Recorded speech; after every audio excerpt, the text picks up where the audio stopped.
Thank you for being in connection with us. This one, I would love to go over a pathway we have made in our relationship that I find to be essential.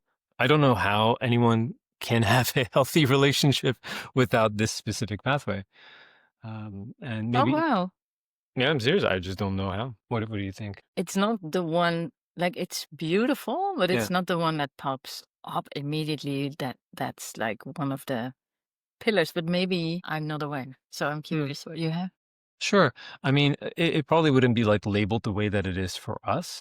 For people who don't need it to be paved. If it's pre-paved for you because, you come from a background where you don't need to deliberately pave it because you just come from a history of healthy relationships, like good for you. You have something that you don't realize you have. But for those of us who come from relationship dynamics, childhood, past relationships, whatever, where there was something other than grounded, healthy dynamics at play, you're going to need this one. Otherwise, you just will not be able to have a healthy dynamic, period. Was that my phone or your phone? My phone. Yeah. Want to go for it? I'll just clip it. We'll do it live. This is fun. How would you frame it? So you just shortly before we started, you said it's the "let me love you" thing we have established. Yeah. And it's like allowing to lean in to the other person. That's how I would frame it. Yeah. So, okay. So allowing yourself to lean into the other person sounds like the most natural thing in a relationship, right? Why wouldn't it be like, Right, right, right, why do we need right. to put Yeah, words to it? yeah. Right? Like how often do we talk about, oh, like you should like take in the air in the room? No, and also, I know that I at first had some resistance in like, I think you started like saying these words, "Hey, let me love you." And then that was so beautiful. And then a part of me had like resistance towards it. Is this really a thing I can do? What does this mean? Do I give up control? Like these things, yeah, are thoughts that come up when you actually get a question like that. Yeah. Yeah. So, like, what I've observed both in you, in certainly my own experience of relationships, like, we are, we're not, we think of ourselves as people, right? But a better word for what we are is processes. Like, I say that because as you go through an experience, the experience shapes you, and then you are a new person because of that Hmm. experience, and then you relate to things and the experiences that follow in a new way. Yeah. So if you have let someone in close and they had a funny way of loving you in a way that really fucking hurt, you're like, wow, your system's like, not more of that. No, not not, again. not more. There are only so many ways you can go about establishing that. And like, that's what we call boundaries. So there's a lot of talk about like, oh yeah, you got to have boundaries. You got to have boundaries. You got to have boundaries. And for sure, because some people are looking to hurt you. I'm sorry to say that is fucking true. Yeah. Um, like, And it's not like deliberately I'm wanting to talking hurt you. for sure deliberately wanting to hurt you. Oh Yeah, my goodness. 100% they I was, deliberately want to okay. hurt you. Like, but that would be the far minority. The far majority of where hurting happens is unintentional. Yes, Yeah. it's hurt people, hurt people. Yes. Well, that's also the deliberate ones, but also Yeah. non-deliberate ones, which is the Right. far majority. But nonetheless, the hurt is very real, whether or not it was intentional. Yes. Yeah. Yes, for So, sure. yeah. So that's where you legit do need boundaries.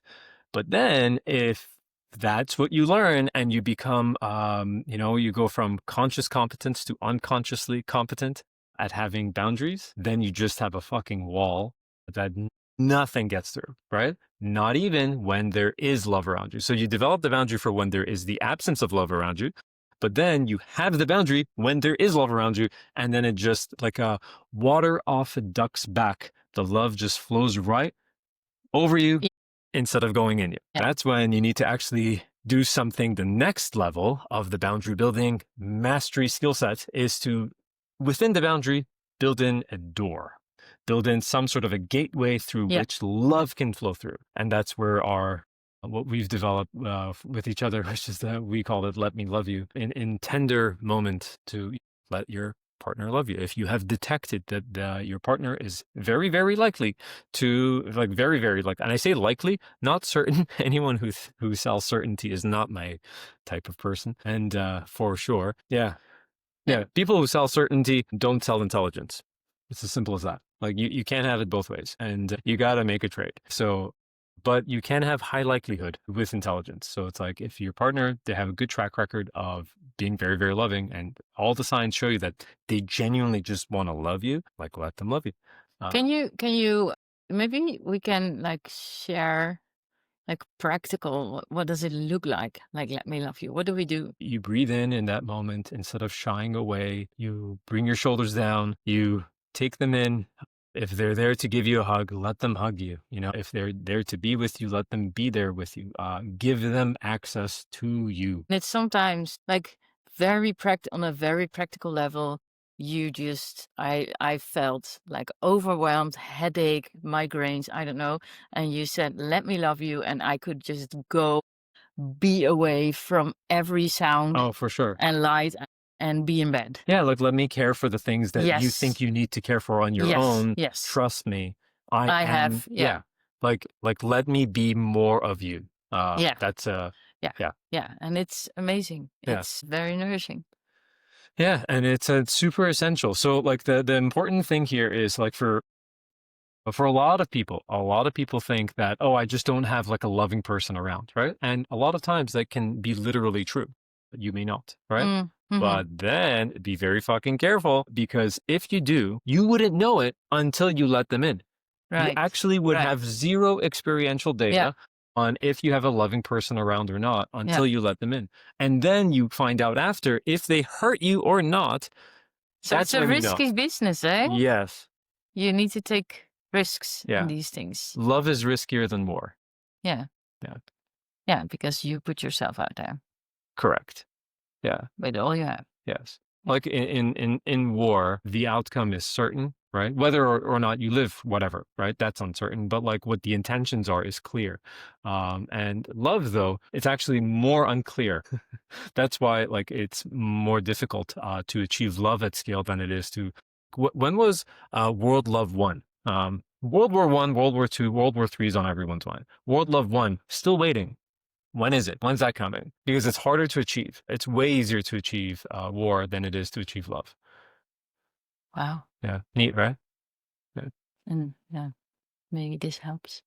yeah, for sure. Love is a emergent property of a whole lot of skills practiced within an individual, with another individual, and when there is sufficient of the right skills built, the pathway's there, and then love flows.